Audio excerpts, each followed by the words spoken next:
I remember the 11th of September 2001 just like it was yesterday. I was in Phoenix at the time and my hubby was working for the Supreme Court there.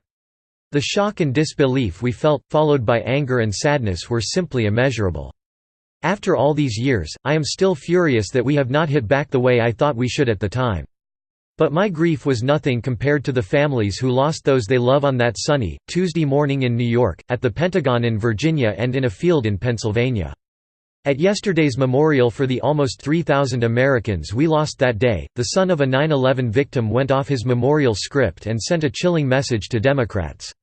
Nicholas Haros, who lost his mother in the attacks, let the Dems and the members of the media really have it for using the terror attacks as political theater on Tuesday.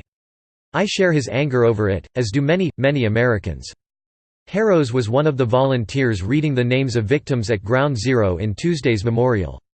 After reading his list of names aloud in remembrance and paying tribute to his late mother, Haros proceeded to rip into Democrats Representative Nancy Pelosi and Sen. Cory Booker and a member of the media for using the 9/11 victims as props. Good for him, because that's exactly what they are doing. And one more thing, if I may, Haros said as the music started that indicated his talking time was about to end. Suddenly everyone was all ears and at attention.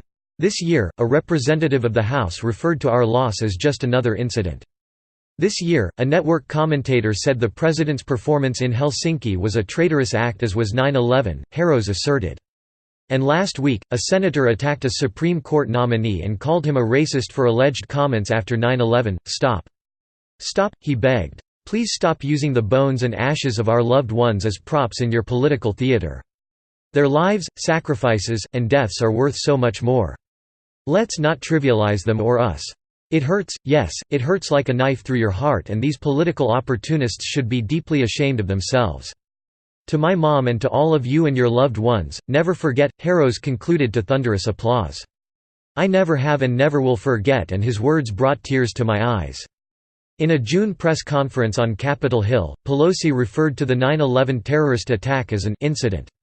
Talk about cold. She was referring to border enforcement policy when she made the tasteless comment. When we had the 9/11 incident, Pelosi said, the commission was formed and they made the recommendations. They made recommendations to protect America, and some were about our borders, and Republicans would not take them up. This woman has no sense of decorum whatsoever, and she has forgotten altogether how to tell the truth anymore.